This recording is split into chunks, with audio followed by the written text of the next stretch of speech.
It's the Score North Twin Show. Nice little win for our boys last night. Old sports dad. Wow, that's How about it? That's like a win that you could easily forget about, but it's just incredibly impressive. Yeah. You're down Buxton, you're down Correa, and by the way, don't look now. Last 9 starts, Ober 1.92 ERA, 156 batting average against, 9 starts, 483 OPS by opponents, and I know that you're not big on wins, but he has won 6 games, which means he's pitching deep enough into games as well.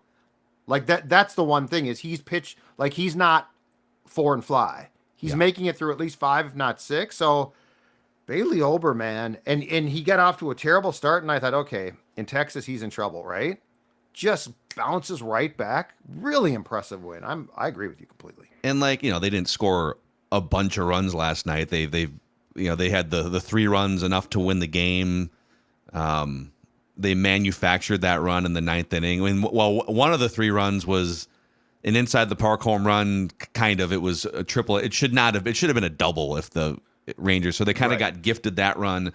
Right. And then they manufacture that run in the 9th and take advantage of just a terrible wild pitch. So it wasn't like their offense was on full display last night, but I believe they are still like 5th or 6th in Major League Baseball offensively, runs scored per game, despite the fact that their best hitters have only played like a fraction of the game. So So they are 68 and 153. So they've played 123 games, if my math is right? I trust you. Or 121. Okay. 18 plus 3. I'm not going to correct you on math. 121 games. Okay. So 121. Well, Carlos Correa has only played 75 of those games. Byron Buxton's only played 90 of those games. Yep. Matt Wallner and Jose Miranda, for injury and minor league stint, have played 91 and 39 of those games. And then Royce Lewis has only played 43. So, those are probably your 5 best hitters, your 5 most dangerous hitters. Mm-hmm. None of them have played even 75% of your games this year. I know. And so you're still 15 games over 500. You're still a top 5 run scoring offense, and you're finding little ways to win games like this. And so still lingering in the next few weeks is what if you get all these dudes contributing at the same time for 3 weeks going into the playoffs, which I know we've had that conversation in previous Twins years. I'll take Correa back or Buxton back. I'll take one of them back, let's just say that you can't, if I can get one of those guys and honestly, Buxton can be so important, but I don't want to diminish what Correa means as well. But if I get Correa back at shortstop, and now I can move Castro, who's just having a phenomenal year. I mean, it's incredible. Homered again last night. Mm-hmm. And now I can move him to second base for now with Brooks Lee out. And then Royce, knock on wood, stays healthy. Yeah, but I mean, this team, it's impressive, man. I ripped him in May, and I said, at the start of May, and I said, I don't think there's anything special about this team. And my God, the guys that we would consider, or I would call slappies, a lot of them have stepped up. It is last night to me. So it was not pretty. It was not like the type of win where to your point, you say, okay, the way that you scored runs is like a sustainable way. That being said, I felt that last night was sort of like a weird game 1 playoff win. You go on the road, find a way, and you find a way, and somebody boots a ball, and Kyle Farmer, who's probably not much faster than you, scores. Like that did feel, because the thing about the playoffs is you're not going to win pretty lots of times. It's great if you do, but there are going, especially if you go on the road, you just have to find a way. And last night they found a way. And to your point about it being kind of a playoff game 1, maybe vibe or formula, and you're playing the defending champs, even though they're 10 games under 500 now, but they're still, in their mind, they're still clawing and fighting and think they can maybe come back.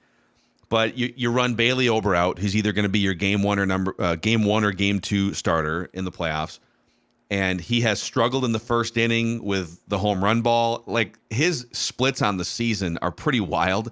He has a 6.3 earned run average in the first inning. Yeah.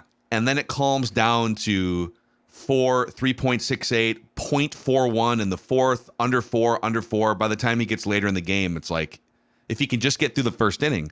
But this is a plausible scenario where you're playing on the road in the first round. Bailey Ober comes out, first inning struggles. Okay, what happens next? Can you settle in, not turn a 2-run first inning into a bad outing? Can you still go 5 or 6? And then what does the bullpen look like? And again, the blueprint. You're going to run out in some order. And last night it was Jax for an inning, it was Alcala, and then it was Duran. Mm-hmm. Like, if you go 5 or 6 Ober and then into Jax, Alcala, Duran, that's a playoff blueprint right there. Game 1 of the wild card series, right in front of us last night. So the one thing that you would have to do, though, is, and I think now that it's established that he often gets off to rocky starts, you would have to not panic and pull him. Correct. And you would have to hope that he gets through with 2 runs against or 3 runs against maximum, right? Yeah. So like you would have to avoid the temptation of saying all hands on deck, Ober is struggling, because what you just read from a statistical standpoint is bizarre. So what is the opponent batting average on third time through for Ober? I'm glad you asked, because this is going to fly. This feels like it's going to fly in the face of what we think. It's crazy. So ordinarily, and we've had this discussion about a lot of Twins pitchers over the years. I mean, Sonny Gray was a big debate for a couple years. What do you do third time through the order? And teams are desperately trying to protect starting pitchers from going a third time through. Yep. Major League Baseball is having a different conversation about that, and we're going to get to that report later on in this episode. Yep. Bailey Ober has been the opposite this season. So it's both by plate appearance and by pitch count, and these are both incredible trends. So first time facing a batter, his OPS against is the highest compared to the other times. Okay. So in order, his best OPS against is second time facing a batter.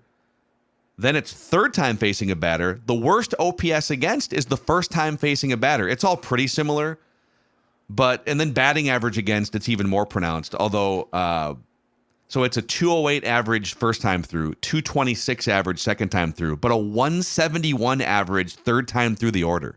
He dominates third time through the order. Pitch count. Wow.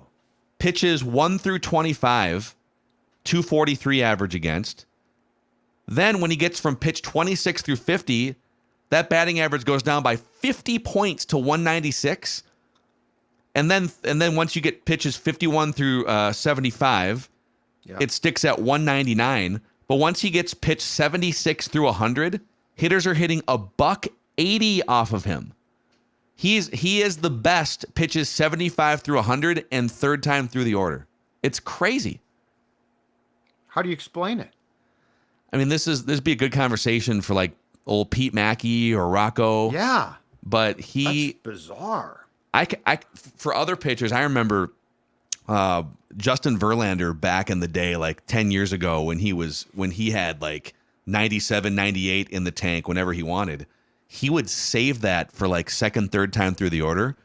So this is back in like the Detroit days in the middle of his heyday. Yep. And he would start a game and he'd be riding like low to mid 90s, and then he would save like an extra hump on his fastball for the third time through the order, and all of a sudden he's buzzing 95 through 98, maybe 99 late in the game. So I mean, we'd have to do a deeper dive into, is he saving velocity? Is he saving like an out pitch?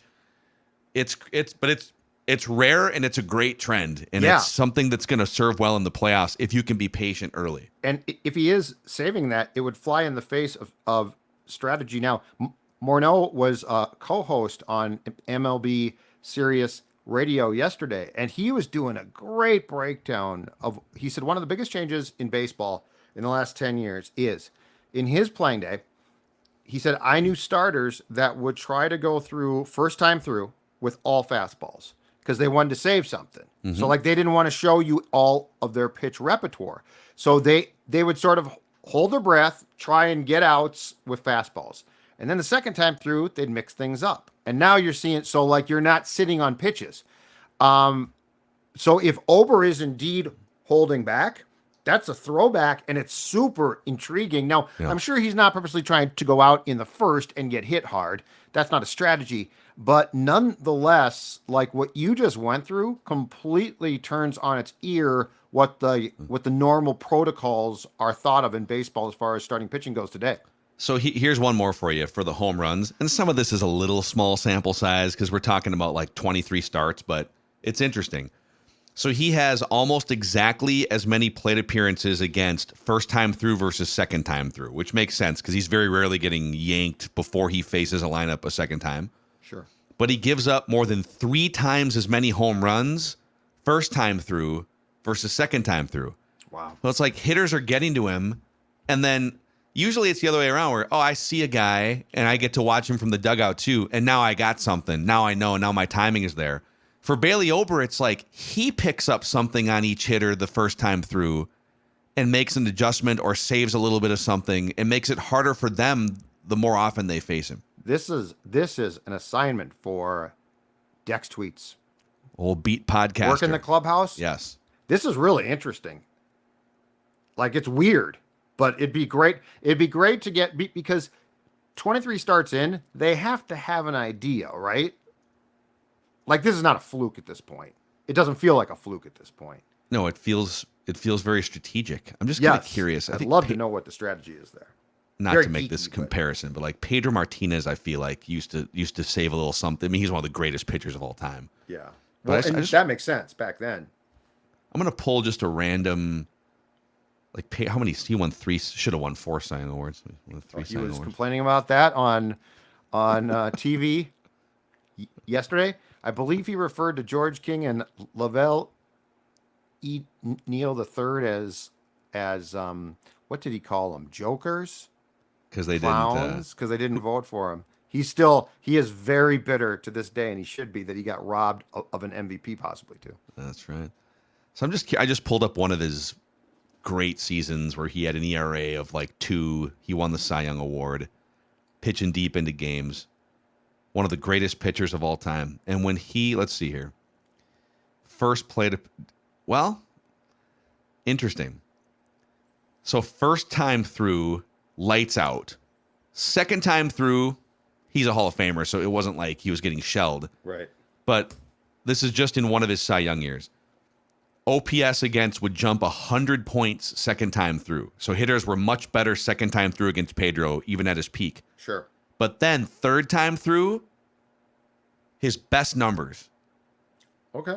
So his OPS against went down 150 points compared to second time through when he faced a lineup the third time. So this would be a fun game to play with a bunch of great pitchers. And again, I'm not putting Bailey Ober in the. Please do not clip this, aggregate this in an unfair way. I am not saying already. Bailey Ober is Pedro. Do Colfax next. It is a characteristic of great starting pitchers that they are able to adjust or hold something back so that they have a little something for the 6th, 7th innings. And Bailey Ober has it. This year, anyways. Yeah, he's been impressive.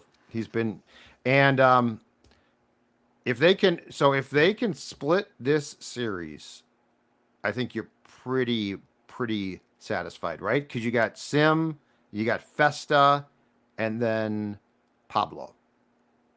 Yeah, can you get... So if you can get 2, I'm not going to complain about that. Get that Sunday game with Pablo for sure. So then you're feeling good about Pablo going into mid-August. Now, Sim is coming off a good start, but I think the 2 or 3 starts before that were shaky. And Festa, I don't know what to make of Festa. Cleveland absolutely foul-balled him to death his last time out. And then after, you got the Padres on the road, right? Yep. And they've won 9 of their last 10. They're surging 16 games over 500. So, yeah, the NL West, you got the Dodgers sitting atop, and then the Diamondbacks and the Padres have both won 9 of their last 10, just 2 games back. So you're going in this. If you can somehow go 4-3 on this road trip and get back home, it's a win. With the hodgepodge starting pitching and the injuries and stuff, right? It's a huge win. Yeah. You want to get into this? Let's report. Let's do it. Okay. So before we get into this, and this is eyebrow raising, and I'm curious to see if we agree or we'll debate on this, but we're giving away a couple things in the Score North app right now. So Score North app, it's free to download, central hub for everything we do at Score North, all of our podcasts, videos. And if you go to the listener rewards section, you can win a 75-inch Roku Pro Series 4K TV, $1,800 value, beautiful for watching playoff stretch baseball. And we're also giving away a 4-pack of tickets to the Minnesota Renaissance Festival, which begins actually this weekend, all the way through its weekends, this weekend through the end of September. 4-pack of tickets, Minnesota Renaissance Festival, inside the listener rewards section of the Score North app. So check those things out. I'm just going to read this from CBSSports.com. MLB reportedly weighing a 6-inning requirement for starting pitchers. Here's how it would work according to, I guess ESPN had this initially. So they're just kicking this around apparently behind the scenes. Yep. At first blush, it might sound ridiculous because of the possibility of a starting pitcher carrying an excessively heavy workload in the early innings or getting shelled. So like you give up, remember that Bailey Ober outing against the Royals? Okay, right. You give up 10 runs and you just sit out there all day. Yep. So the report indicates that the exceptions to the 6-inning minimum could include throwing 100 pitches. So it's the 4th inning and you've reached 100 pitches. Okay, now mercifully we can take you out. Giving up 4 or more earned runs. So, all right, you're getting shelled a little bit. We'll take you out of the game. Yeah. I might increase that to 5 or 6, actually. Just make them work for it. Or getting injured, which this is already in play with the 3-batter minimum, right? If you come out of the game, you have to hit the IL, don't you? I believe so, yes. And that's the rule here, too. Yep, exactly. So, yeah, if you, oh, man, I've given up 5 runs. It's the 3rd inning. Oh, my arm. My arm hurts. Okay, that's fine, but now you're on the injured list. But if you're getting shelled, they can take you out because of the 4-run rule. So, yeah. Like, there's definite workarounds here. So this would, and you could debate, well, how often isn't this kind of how it is now? Where, like, if your pitch count's up, you're not going 6. If you're giving up 4 or more earned runs, you're probably not going 6. Right. So, with these parameters, I don't know how much different it really is, but what do you make of MLB coming in and saying, and I'll read one more thing. Sure. So, Major League Baseball, and I don't know if this is from someone behind the scenes or if it's just part of the ESPN report, but they talk about starting pitching not being a main character anymore. Right. That Major League Baseball has grappled with the idea that it wants starting pitchers to be more of a main character like they have been for decades and decades. Yep. And now, like, starting pitchers are mostly anonymous because they don't pitch deep into games. They aren't racking up complete games or shutouts. Bullpen game. Or we do bullpen games. This would eliminate a bullpen game, basically. 100%. So what do you think? So at first I hated it, but then I gave it some more thought, okay? And this is basically, in my opinion, if you wanted to name this idea, which I don't know. I mean, I think it's a long shot, just off the bat here. But I think that this would be called the Blake Snell rule, right? Because he pitches that World Series game. He's brilliant. And in the opinion of a lot of baseball fans, the geeks got to him. They're the ones that were like, oh, we got to take him out. And he's like, well, I don't have to come out. I'm pitching great. With the parameters that have been established, I don't hate this. Like at first, your initial reaction is often one of like, okay, that's stupid. But then I read what the rules are. I mean, 4 runs is not, to what you alluded to, 4 runs is not exactly being shelled. And if you could take a guy out after 4 runs, 100 pitches, I guess it just depends on how much, as a baseball fan, you want starting pitchers to, again, be a focus. I wonder too, Phil, and this is just a thought that came to me when talking about this. I wonder too, with the association that pro sports have with gambling and sports books now, part of the pitching line used to be really important, right? Like the pitching line, like who's starting, like that would judge. And now it's sort of like, well, sometimes who cares? Mm-hmm. So like, that's just a back thought in my brain. But I actually, when I saw what the rules would be, I don't hate this. And it does feel like they're trying to almost safeguard the game from, if this word makes sense, or 2 words, over strategy. I love this. I think, and longtime baseball fans, both of us here, I know there's a lot of gatekeeper baseball fans that even some of these rule changes from a couple years ago, the pitch clock and the shifts and the runner on second, it's going to ruin baseball. No, well, yeah, games no. are Games are shorter, they're snappier. Yep. We don't have these like ridiculous 5-hour marathon extra inning games anymore. Yep. So all of those things have worked out very well. And I've said two things. Baseball, as we've moved further into the want it now society, we don't want to be sitting there for 4 hours waiting a half hour between pitches. Like the way baseball is made up, it has struggled to draw young fans because it's boring. Like it's slow paced and boring, and they've done some things to fix that. Yes. But also based on some of the analytical, strategical changes where we're just running through pitchers, and pitchers aren't like household names as much anymore. It's losing some of its marketing value. I mean, when I was a kid, and I sound old saying this, I'm in my 30s still, and I sound old talking about baseball. But I remember like my dad would circle 10 different pitchers on the Twins schedule and say, okay, we're going to see Roger Clemens. We're going to see Randy Johnson. Yep. We're going to see whoever, like Pedro Martinez, these pitchers from 25 years ago. I just pulled up on Fangraphs here, and I'm going to use wins above replacement as a barometer for the best current starting pitchers in baseball. Nerd. All right. Or you could just like throw that out. These are the best pitchers in baseball this year. All right. How many of these names has anyone heard of, like casual fan household name? Right. Chris Sale's number one. I'll give you Chris Sale. He's he's household Well known. name. Tariq Skubal, Cole Reagans, Logan Webb, Christopher Sanchez, George Kirby, Hunter Green, Dylan Cease, Zach Wheeler, Tanner Hoke, Seth Lugo. You got to be a baseball fan, yeah. Are there like fans saying, I got to take my kid to see Seth Lugo and George Kirby tonight? Right. Well, and the top, back in the day being a long, long time, the top 5 starting pitchers in baseball were, I think, household sports names. Like, it wasn't like you didn't hear Koufax unless you liked baseball. Koufax's name was a household name. Clemens, household name. Randy Johnson, household name. Nolan Ryan, household name, right? You just ran through a list, and I mean, we give you Chris Sale, but it's not like Chris Sale is like, oh my God, I got to go see Chris Sale pitch. In fact, Boston gave up on him. So, yeah, I think baseball trying to maximize star power is absolutely fine. If they said you got to go 6 unless you give up 10 runs, right? Like, then it would be like, okay, now we're talking about potential damage to arms, and that is the most important thing to weigh. But with the rules that you just read, would I like it to be back to where, like, I know the top 3 guys in most rotations, which I used to know? Yes. Yeah. I would like to run through like a dominant team and be like, this is their rotation. Can I name you the Astros rotation right now?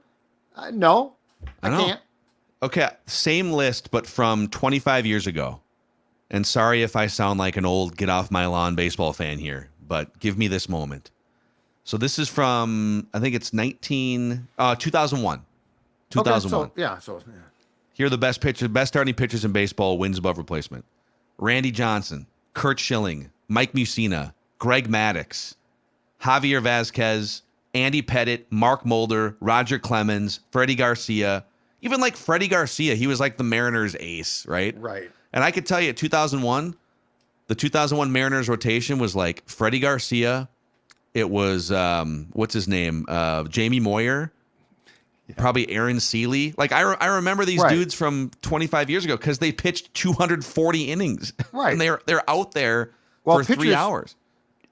To your dad's point, pitchers used to be an appointment to watch games. Yeah. Like when's the last time? Tim Hudson, Barry Zito, Chan Ho Park. Like, when's the last time, though, that you made time to watch a baseball game based on the starting pitchers or pitcher? Very rarely. I mean, and Sunday Night Baseball on ESPN used to market that. Dude, it was, I'll never forget. I think it was 1999.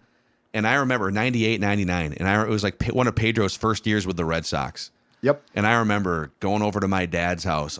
We were excited the whole week because Sunday Night Baseball is going to be Roger Clemens against Pedro Martinez. Yes. And it's the middle of June. No, it's really not that meaningful.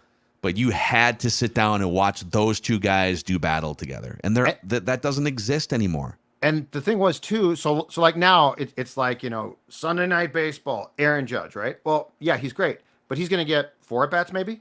Mm-hmm. The starting pitcher held the ball in his hand for, at that time, a minimum, unless he got rocked, of 6, if not 7. Yeah. Like that was like you could market pitching and say you are going to see this guy consistently have the baseball in his hand. Batters, you can't do that. Main character. So yep. I get the thought. When I first saw it, I hated it, and then I looked at what the rules were, and I cannot fault baseball for trying to be relevant with a group of people that it knows it doesn't have. It doesn't have young, I mean, there are young people that like baseball, but as far as the dynamic of how many people who are like, let's say 20 right now are going to, in 20 years, talk about, their love of the game, right? So baseball is basically, if you think about everything that they've done, including the runner on second in the 10th, they're trying to get people that they don't have. They've got us. Like, we might not be as excited about it as we used to be, but we're still baseball fans. Yeah. So if we're offended, they're okay with that. But I mean, I see all these complaints. The Manfred man is stupid. We should have it go back. Okay, do you want to play 17 again? Some people do, but that's a small minority of sickos. I used to like it, and then as I grew, I was like, I don't want to sit through 17. Let's get on with it. Yeah, and the closest thing we've had to that type of a pitching duel that you got to see actually happened this week, but I think it was in San Francisco, and I don't believe national TV picked this game up, but you had Chris Sale against Blake Snell, and it wound up being both guys Snell went 6 1/3, Sale went 7. Both had double-digit strikeouts. They combined to allow 5 hits.